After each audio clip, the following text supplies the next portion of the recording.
Greetings, Earthlings. Ludak here from the Daily Alien. And boy, do we have a banger for you today. This story has everything. Cold War intrigue, a world on the verge of outright panic facing total annihilation, nuclear explosions on the edge of space, and of course, us. Grab your Geiger counter and put on your X-ray glasses for the day the Earth nuked a UFO. And as we travel down and back in time to our story today, there's one name that you will need to remember, for it ties all the threads together, and that name is Harold Malmgren. Nobly Block, few have heard the name. Malmgren at the time was a 27-year-old aide to the United States Defense Secretary Robert McNamara. He was what Kennedy referred to as the best and the brightest, an Oxford-educated economist and polymath. But before we begin, we need to set the scene. Dateline, 70,000 feet over Cuba, October 14th, 1962, and a CIA U-2 reconnaissance aircraft is quietly going about its routine business on the edge of space, taking pictures and checking on what the Cubans were up to. And what they were up to would change the history of Earth. The following morning, coffee at the National Photographic Interpretation Center was served with a giant portion of shock and existential terror as the photographs were initially interpreted. Sets of photographs were dispatched with haste to the White House, Pentagon, and Central Intelligence Agency. What the photos from the U-2 flight revealed is that the Soviets had quietly, and right under the noses of those geniuses at the CIA, been transporting ballistic missiles, potentially with nuclear warheads on top of them, to Cuba via ship. Photos also revealed that the operation was now nearing completion. Those missiles would soon be operational, threatening potential nuclear strikes across the continental United States with as little as 10 minutes' notice from launch to impact. The practical effect of all this was the United States now had to be on a hair trigger for nuclear retaliation, with zero time to interpret the potential validity of an attack warning, meaning a radar malfunction could quite easily lead to nuclear Armageddon and the end of the world. At the CIA, the sentiment was one of complete horror. Director McComb, newly confirmed after the forced retirement of Alan Dulles over the Bay of Pigs fiasco, was beside himself at the agency's failure, fearing President Kennedy might indeed scatter the CIA to the ends of the earth. At the Pentagon, the drums of war were beating at a furious pace. Plans for the invasion of Cuba were pulled from file cabinets and hastily updated to meet the current circumstances. At the White House, young President Kennedy and his executive committee were trying to figure out what their next move was, and what they needed at that moment was time to think and strategize.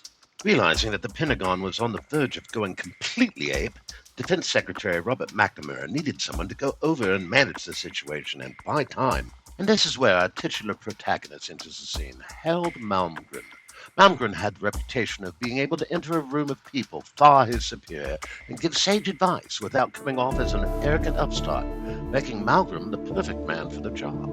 McNamara instructs Malmgren to go to the Pentagon and keep the generals talking, allowing time for the executive committee to figure out what the hell they were going to do next. As Malmgren is walking out of the office, McNamara emphasized the seriousness of the situation by saying, "By the way, Harold, half the men in the room will probably be packing sidearms with safeties off. Watch yourself."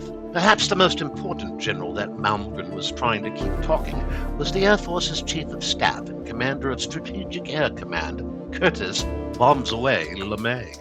Among his many accomplishments, LeMay had led the U.S. Army Air Forces in the Pacific and was responsible for both the firebombing incinerations of all major cities in Japan and the nuclear attacks on Hiroshima and Nagasaki.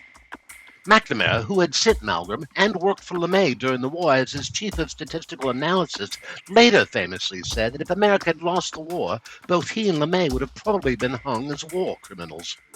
During the heated discussions that followed on for hours, LeMay at one point suggested a preemptive nuclear strike on Moscow, to which Malmgren calmly commented, "But if we bomb Moscow, we'll have no one to negotiate with." It was at this point that LeMay was said to have stood up abruptly and stormed out of the room. Malmgren, in that moment, although perhaps in a small way, may have saved the world from nuclear annihilation. And it is at this point in the story that we finally make our entrance, in a highly secure research and development conference room in the Pentagon. Here, footage of a recent Atlas F ICBM test flight was being reviewed by senior technical and intelligence officers. You see, something had come up, or more accurately appeared in the test footage of the Atlas's dummy warhead during the re-entry process. And of course, that something was us. As the dummy warhead was re-entering the Earth's atmosphere for its terminal phase, quietly and quite nominally ablating its heat shield, making it look like a comet flying through the upper atmosphere, something appeared above it, blinking onto the sea, as if a cloaking device had been turned off in order to scan for something. For all you Trekkies out there, think Romulan orbit. Although concerning in the extreme, it was not uncommon in those days for the Halisates to catch glimpses of us in test films of nuclear and other cutting-edge technology projects. So common, in fact, that the apes in the know had come to refer to our surveillance craft euphemistically as tag-alongs. How cute. And while all of this was going on, the public, indeed the world, was blissfully unaware of the peril that they were in. That was until the evening of October 23rd, when President Kennedy took to the airwaves to inform the American public that their lives may soon be coming to an abrupt and horrific end, as well as the lives of every living creature on the planet, save cockroaches, due to the fact that the mad Russians had decided to install nuclear-tipped missiles in Cuba. The president explained that the plan of action at this very late moment was to effect a quote-unquote quarantine of the Cuban island, using the Navy to inspect any ships approaching the Cuban coast for nuclear or ballistic missile contraband. The term quarantine was a bit of semantic silliness, carefully chosen to skirt the edge of outright war. You see, in effect, the quarantine was a blockade, and by historic precedents and international law, a blockade was an act of war. The following morning, as if even possible, things got worse. Our old friend General May decides on his own authority and without contacting the President or the Joint Chiefs of Staff to set Strategic Air Command's alert status to DEFCON 2, putting it on a hair trigger for full-on nuclear war against the Soviet Union.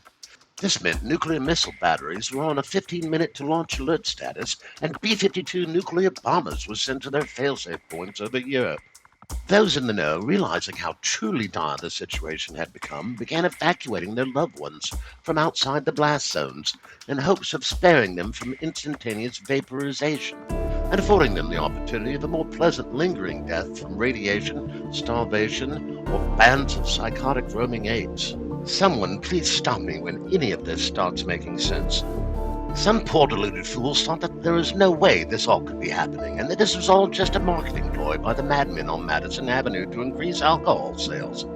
It wasn't, but it did. People around the world were scared. Not just scared, on the verge of absolute psychological collapse.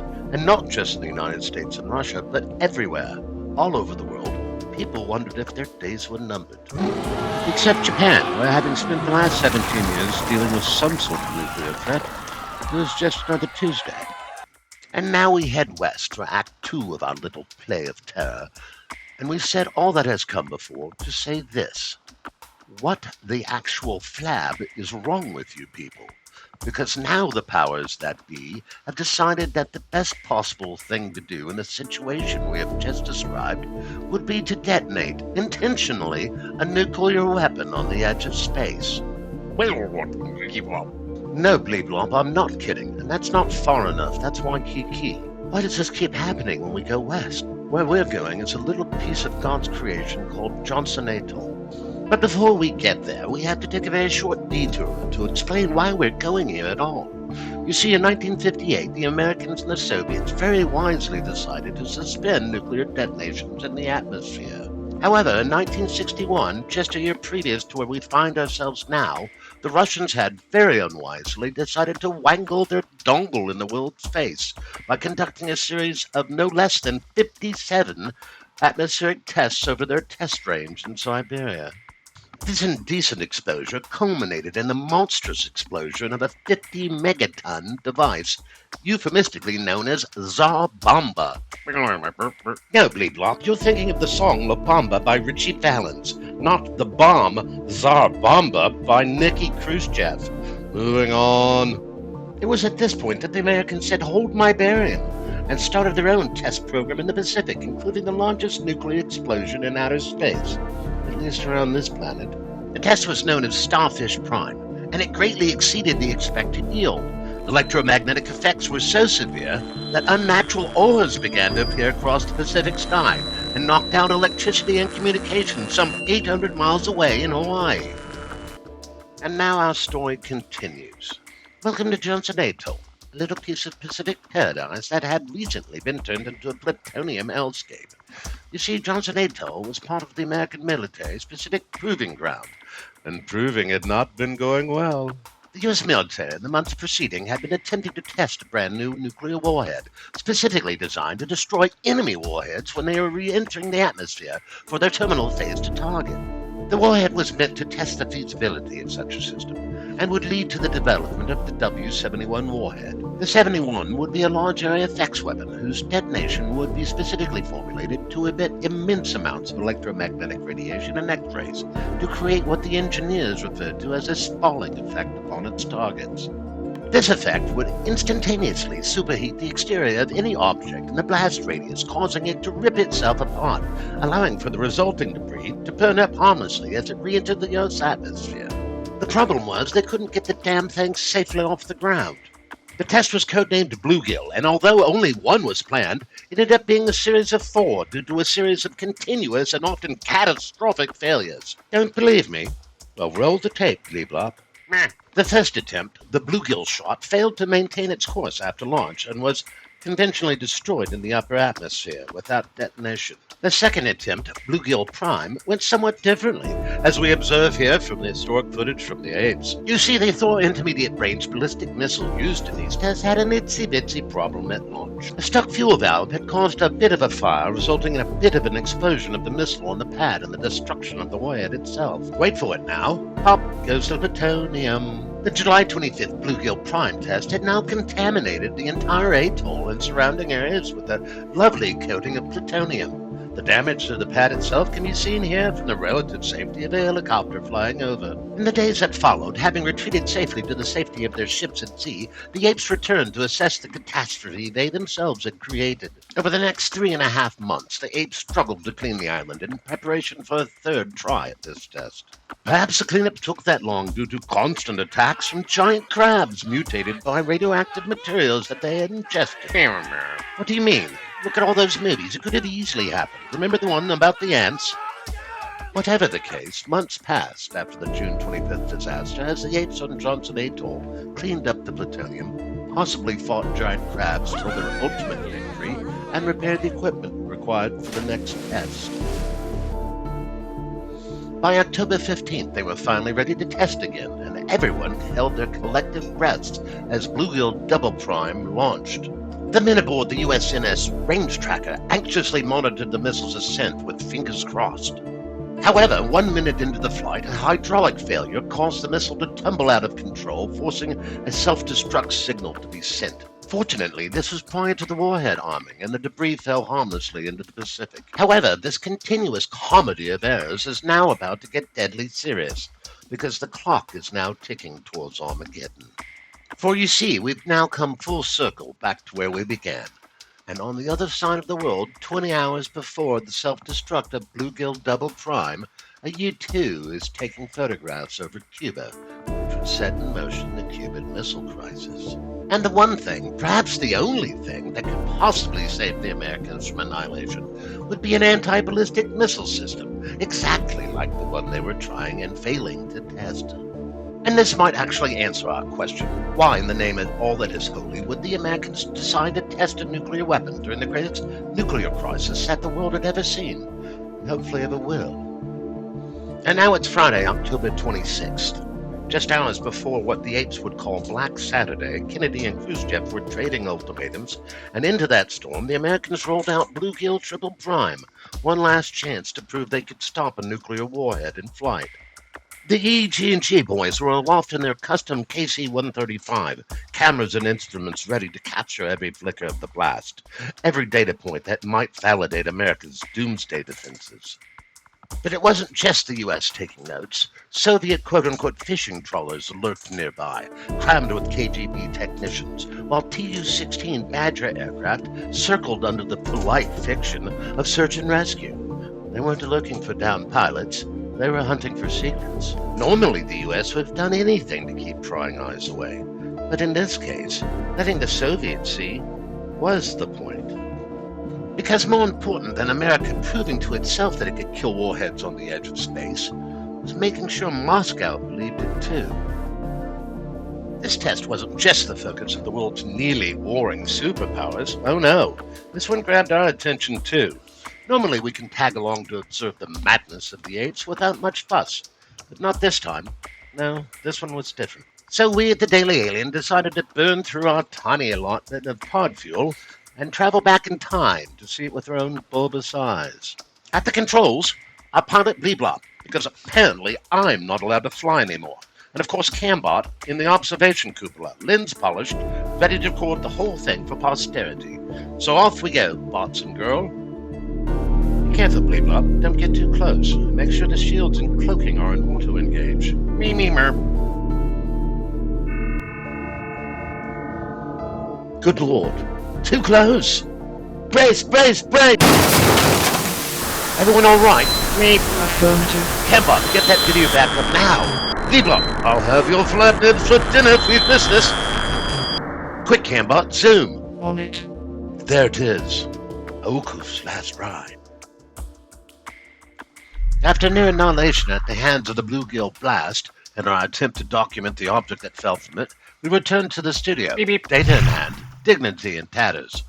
If our timing was good, we could slip past the patrols and get our nearly destroyed pod back in the hangar before anyone noticed. For once, our luck held. The coast is clear. Go now. Quickly, before we're seen.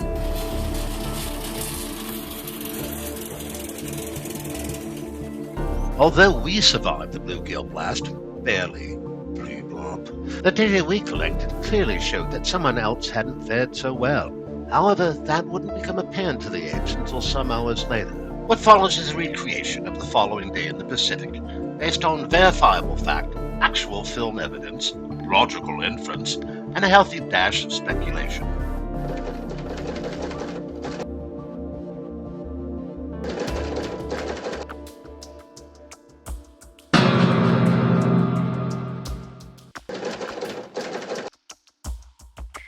By 2:45 a.m., the photographic and telemetric aircraft had made their way back to their base in Hawaii, and film and data processing began immediately in order to preserve the apes' precious data. At sunrise the following morning, the ships of Joint Task Force 8 deployed to their search and recovery areas to begin collecting any floating wreckage from the tests and, as it turns out, very strange anomalous objects. By 7 a.m., aboard the task force command ship, USS Princeton, helicopters were launched to recover the 3 data pods that had been attached to the Thor missile and jettisoned well prior to the detonation in order to record X-ray and other data from a nearby but safe distance from the burst. By 7:23 a.m., the high strangeness begins aboard the USS Engage, one of the many ships tasked in sweeping the area for debris. You see, the Engage had encountered a 2 to 3 foot diameter charred sphere, highly anomalous in nature, highly radioactive in fact, as reported in her deck logs. Either unable or unwilling to drag the sphere on board, the Engage called for backup, and the USS Safeguard was detached from her other duties and sent to assist the Engage in recovering the anomalous sphere. By 10:30 a.m., back in Hawaii, the films of the test and the data collected had been developed and processed. The technicians began reviewing the film for quality, and it was at this point that the metaphysical reality of what they had captured on film became apparent. Shocked and mildly panicked at this point, one of the technicians leans into the hallway to gather witnesses in order to confirm what he's seen with his lying eyes. The profoundly confused EG&G technician just loved confusing those bastards. Free cleanup. Undoubtedly said something like this, trying to explain it to the equally confounded U.S. intelligence officers he'd called into the room. No, you don't understand. Something fell out of it. Something fell out of the blast. Something big. Watch.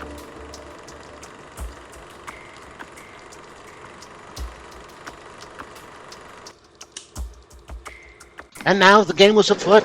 By 12:30 p.m., 2 junior Air Force intelligence officers were being dispatched to Johnson Atoll with copies of the footage and other pertinent photometric data in order to get some answers from those with boots on the ground in hopes of explaining the unexplainable. And as the film begins winging its way to Johnson Atoll, 30 minutes after its departure, the salvage vessel USS Safeguard arrives at USS Engage's position to collect the anomalous sphere. And here's where the high strangeness becomes downright disturbing, because as the men of the Safeguard were securing the anomalous object, all power aboard ship failed. both primary and secondary systems, as if some electromagnetic force had interfered with magnetic switches maintaining the power control systems. Curious. By 3:30 p.m., the shocking film and the Air Force intelligence officers arrive at Johnson Atoll, where they were to group up with technical personnel and contractors for transfer via helicopter to the USS Princeton, the command ship of Task Force 8. By 5 p.m., they arrived aboard the USS Princeton, where a hastily assembled meeting of command personnel and technical contractors had been called to address the unexpected and profoundly disturbing results of the test. The EG&G film technicians at Hickam had prepared short clips of the pertinent part of the test, prepared from no less than 3 different cameras and different vantage points, eliminating the possibility of film defects or possible deficiencies in processing. The assembled personnel sat in stunned silence as they reviewed the footage.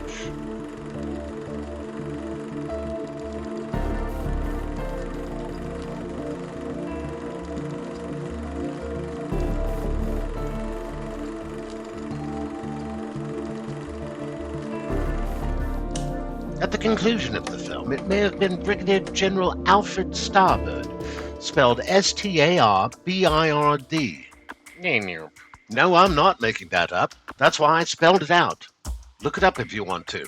Moving on. Starbird, although highly regarded for his competence and quiet efficiency, had had an incredibly bad run of luck as the missile launch commander for the operation, having personally given the launch orders for Bluegill, Bluegill Prime, Crabs, Bluegill Double Prime, and now Bluegill Triple Prime. Now when he finally gets a good clean shot, some interstellar interloper comes in and busts up the party, undoubtedly frustrated beyond verbal description, a fate I often suffer in these confines. He must have asked a collection of technicians, engineers, and scientists, what the hell was that? The technical personnel collected in that room couldn't answer that question. They could, however, answer what it wasn't. All indications were that the test went exactly as planned for once, at least on the 8th side of the equation. On our side, not so much, and a process of elimination commenced. Could it possibly have been the booster, one man asked. No, the 65-foot-long booster had separated, per test procedures, well before the blast, and due to the differential and aerodynamic parameters would have tumbled off trajectory and far away from the actual physics package, just as it was designed to do. Perhaps it was one of the instrumentation pods, asked another. No, all 3 6-foot pods had deployed for sequencing prior to the physics package separation from the booster, just as they had been designed to do, and were recovered undamaged and in nominal and anticipated condition. And then came the truly stunning news. A photogrammetric analysis had been done of the footage. The object that fell from the blast did so when it was at full bloom, reaching a tightly estimated 2.4 kilometers in diameter, making the object that fell out of the nuclear blast conservatively estimated at somewhere between 278 and 477 feet in diameter. The stunned silence hung heavy, broken only when one of the almost unseen men that had been standing in the doorway finally spoke, a voice calm, practiced, carrying the weight of authority. All right, gentlemen, I believe we're done here. No need for paperwork. You know the drill. The footage reviewed that night aboard the USS Princeton vanished into government archives and was unseen by the public for more than 30 years. Oh, fine. The boys at Galactic Standards and Practices require that I inform you that if such a briefing occurred aboard the Princeton, Starbird's presence would have been expected. Claims exist of Starbird's emergency recall to headquarters and suggest departure as early as 0400 following the test. However, at time of publication, we have found no Earth records confirming this, and therefore draw no conclusions. Moving on. And so we end our time in paradise with an unintentional and potentially world-saving truth. The successful detonation of Bluegill Triple Prime in the upper atmosphere proved that the United States was capable of knocking down something the size of a Navy destroyer out of the sky, albeit in test format. It confirmed the possibility of stopping a ballistic missile on its re-entry path, and in all probability, many of them. What fell from the blast mattered little to the psychotic apes on the brink of annihilation. The fact that something had been dropped may have made the difference between global destruction and the world continuing on. The hope was that Moscow had noticed, and might think twice about the probability of a successful strike before pushing the button. Because now we stand at the precipice, the very ragged edge of the abyss. It was October 27th, 1962, Black Saturday, the darkest day the modern Earth had yet endured, and at 72,000 feet over Cuba, the United States Air Force U-2 was collecting last-minute intelligence on whether the Russians and their newly installed missiles were ready to launch. It was Major Rudolph Anderson Jr. flying that U-2 at the very edge of what the aircraft could tolerate. At that altitude, the margin between controlled flight and a high-altitude stall was measured in mid-knots, what the pilots called the coffin corner. The missile was a Soviet S-75, built to destroy aircraft at that altitude and fired by a highly trained Soviet crew who knew it worked. Once it was fired, Anderson was out of options. No ability to dive, no room to turn, no way to outrun anything launched from below. Either the missile lost guidance, or...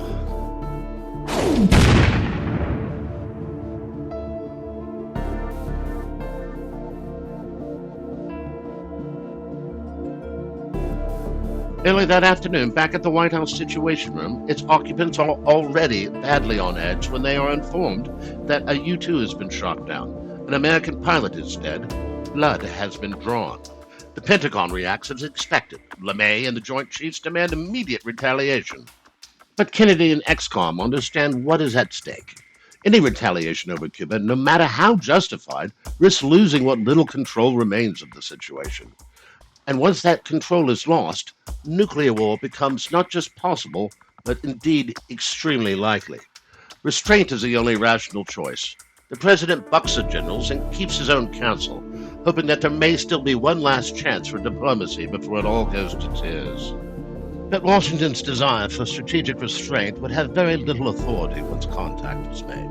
And out on the quarantine line in the Caribbean, the anti-submarine carrier USS Randolph, operating with its supporting flotilla of destroyers, had already located the Soviet Foxtrot-class submarine, the B-59, attempting to break the line. The Randolph was now fully committed to anti-submarine operations. Its S-2 Grumman anti-submarine aircraft were being launched to deploy sonar buoys, narrowing down and bracketing the sub's position below. Once contact was fixed, the destroyer USS Beale moved in. Following established NATO protocol, the Beale dropped a small practice depth charge, not a weapon. It was intended to signal the submarine to surface. The problem was, no one mentioned this protocol to the Soviets. Inside the B-59, the situation was already strained. The diesel-electric boat had been submerged for nearly 48 hours. Its batteries were running low, carbon dioxide levels were rising, and internal temperatures had climbed to 113 degrees. Unable to contact Moscow without surfacing, and with no knowledge of the signal protocol being used from above, many aboard the B-59 questioned whether the war had already begun and that they were indeed now under attack. What the Americans did not know was equally as disastrous. They had no idea that the B-59 carried a nuclear torpedo. They also did not know that its use did not require orders from Moscow. Captain Savitsky believed that war had already begun and demanded that the nuclear torpedo be prepared for use. But the flotilla commander, Vasily Arkhipov, refused to consent without confirmation from Moscow of the onset of hostilities. Arkhipov refusal meant that the torpedo was not armed, and nuclear war was averted by the slimmest of margins. Back in Washington at approximately 1600 hours on Black Saturday, not long after the encounter between the Soviet submarine B-59 and the American destroyer Beale, a telex from Moscow is rushed into the Situation Room, and it appears the apes have finally broken their suicidal fever and come to their senses. A deal has been reached. The missiles in Cuba will be removed. In exchange, the United States will quietly withdraw its Jupiter missiles from Turkey. Neither side will acknowledge the full terms of the deal publicly, and both will obscure their concessions. That evening, the world is told that a deal has been reached, and catastrophe averted. But relief is provisional. Words are not weapons, and promises are not proof. It will take days of surveillance before the United States can confirm the missiles are actually being dismantled and the crisis is truly ending. Some days later, the president addressed the nation. My fellow citizens, I want to take this opportunity to report on the conclusions which this government has reached on the basis of yesterday's aerial photographs, which will be made available tomorrow. as well as other indications, namely that the Soviet missile bases in Cuba are being dismantled, their missiles and related equipment are being traded, and the fixed installations at these sites are being destroyed. One would hope the apes learned something from this experience. That doctrine, strategy, and theories like mutually assured destruction are all very tidy in think tanks and salons in Washington and Moscow. But it is facts on the ground and the uncontrollability of events once violence begins that actually rule the day. On Black Saturday, the fate of the world rested not on policy, but on individuals in the field, making irreversible decisions with incomplete information. Had one of those decisions gone the other way, there would have been no crisis to manage, and no one left to manage it. And while the Cuban Missile Crisis comes to an end, our story does not, because there remains the small matter of something roughly the size of a U.S. Navy destroyer falling out of a nuclear fireball on the edge of space. And while many in the military and intelligence establishment would have preferred that the question of what that something was be quietly put away, buried under classifications and the chaos of the previous weeks, one man was not having it, and that man was Harold Malmgren.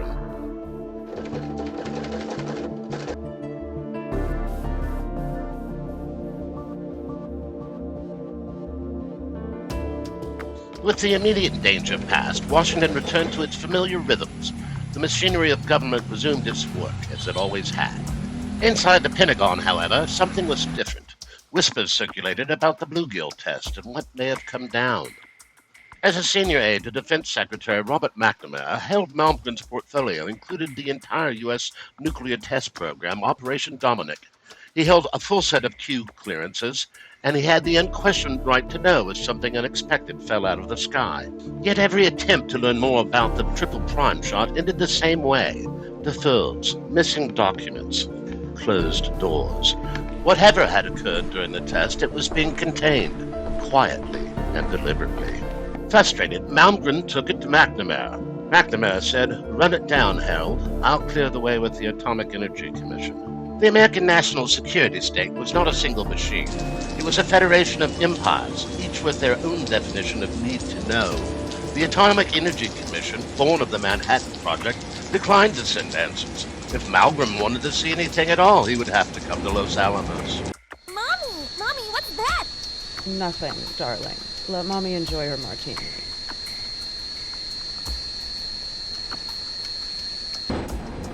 Malmgren was directed to the Atomic Energy Commission's Albuquerque headquarters, located on Kirtland Air Force Base, alongside the municipal airport.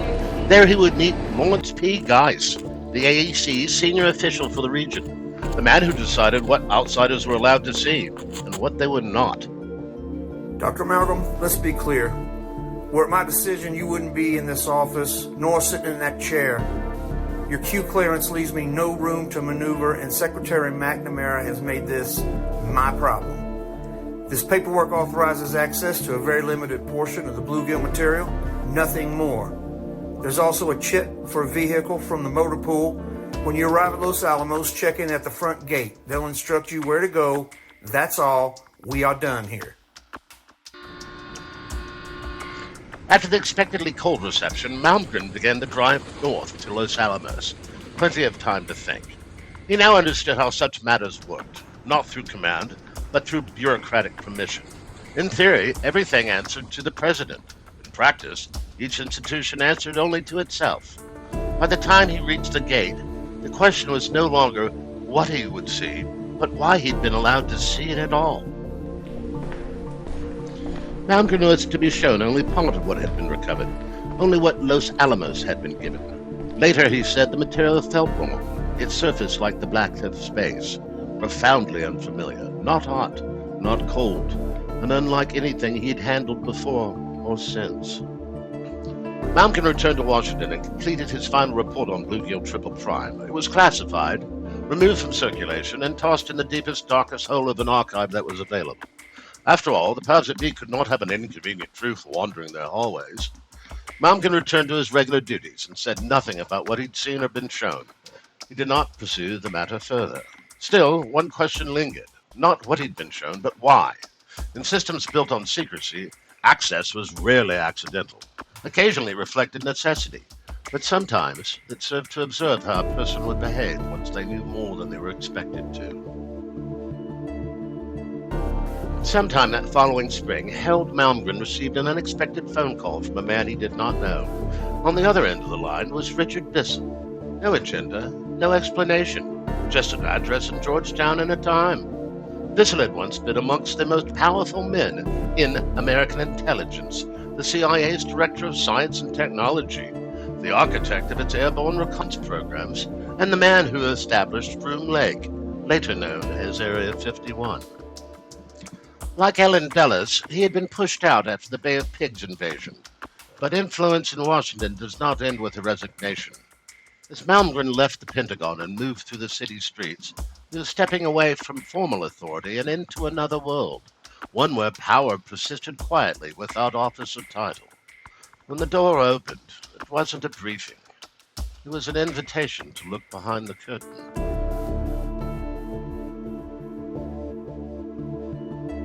After locating the address in Georgetown, Malmgren was shown inside. He found Richard Bissell in his study, a fire going, a drink offered, a conversation. They spoke about Washington and about how power actually moved, how decisions would survive the departure of men who once held office. It became a routine, Friday evenings, drink by the fire, and education conducted well outside official channels. Over time, Bissell began to explain how he understood certain matters, drawing on his background overseeing science and advanced technology at the CIA. Among the many subjects they discussed, Bissell explained that the objects in the sky were real, not imaginary, and that reports of them extended far back through recorded history. They were regarded not as isolated curiosities or misidentifications, but as a recurring phenomenon, and in the modern era studied continuously over time and treated as a matter of serious, ongoing interest by those responsible for evaluating advanced threats and unknown technological capabilities. Bissell said the patterns of their appearance became more focused in the modern era. The objects did not appear at random, but repeatedly near the most advanced technologies, most notably and disturbingly nuclear weapons programs. Their presence suggested focused and concerning technological surveillance, aimed not at population centers or geography, but at moments when new capabilities were being developed and tested. He traced the beginnings of systemic recovery efforts back to 1933 and the Magenta crash in Italy, when governments first began acquiring such craft for study. He argued that the true keepers of secret knowledge and civilizational continuity lay not in governments, but in institutions like the Vatican and the Knights of Malta, which maintained continuity and clandestine knowledge beyond modern political cycles and even the collapse of nations. As for Bluegill, Bissell said there was really never much of a chance of seeing the full picture. Recovery of anomalous objects historically fell to the Office of Naval Intelligence, which might send out small samples to places like Los Alamos, but kept the real stuff to itself. If the Navy acquired something first, it rarely went any further. Harold Malmgren went on to serve as a senior aide to 4 U.S. presidents, Kennedy, Johnson, Nixon, and Ford. After leaving government service, he consulted for numerous foreign leaders, including prime ministers, finance ministers, and heads of government across Europe and Asia. Some have suggested that his conversations with Richard Bissell led to a more formal, or informal, relationship with intelligence services.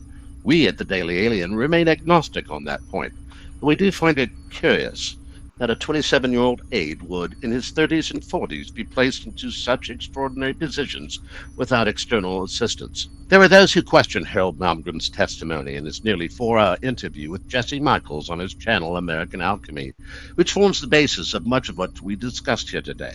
But context matters. Malmgren gave that interview only days before his death, and he did so cogently, directly, and without evident confusion. He was not alone. His daughter, Pippa Malmgren, herself a former senior government advisor and an active public figure, was present throughout. Shortly thereafter, efforts emerged not to address what Malmgren said, but to discredit him personally and very publicly. His Wikipedia page was vandalized. His daughter's page followed soon after, and dismissive articles appeared in short order. That does not prove Malmgren was right, but it does raise an obvious question. If these were merely the ramblings of an elderly fabulist, why bother? Why respond at all, let alone so publicly? We at the Daily Alien do not claim these facts prove Malmgren was telling the truth, but taken together, his condition, the timing, the presence of family, and what a court might consider reasonably to be a dying declaration, they make dismissing his words as incoherent or irrelevant far more difficult. We've covered a great deal of history today, but history often overlooks the people whose actions mattered most. In this case, we believe two deserve your attention and our mention. First, Major Rudolph Anderson, Jr., who flew a mission he must have known could be one way to obtain information his nation needed to save its people.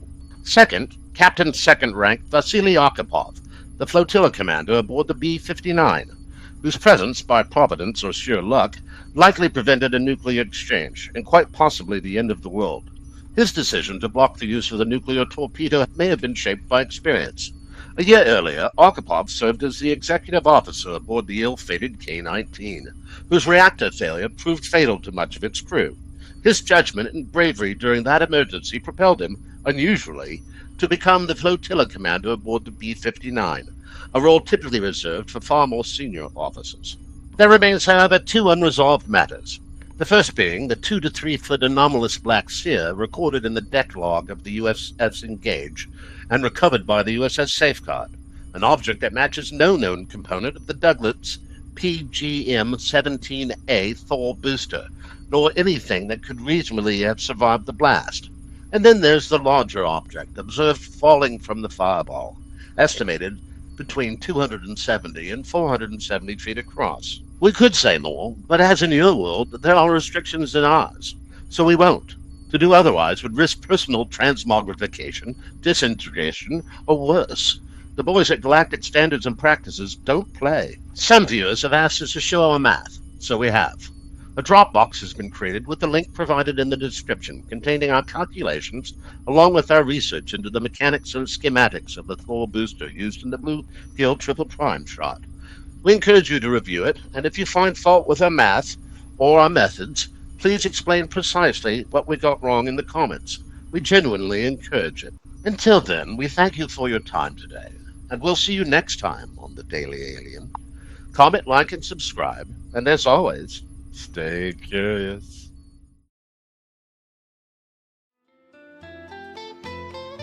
Good idea, taking some time off, Bebop.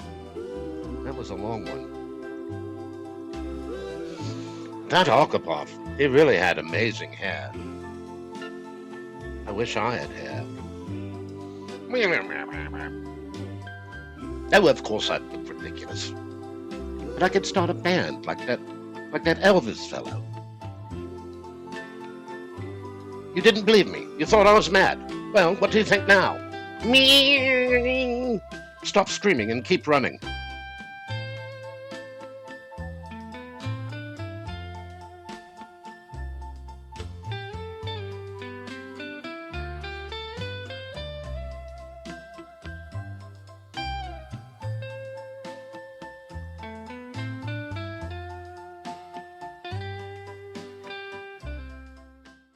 Extremely tight.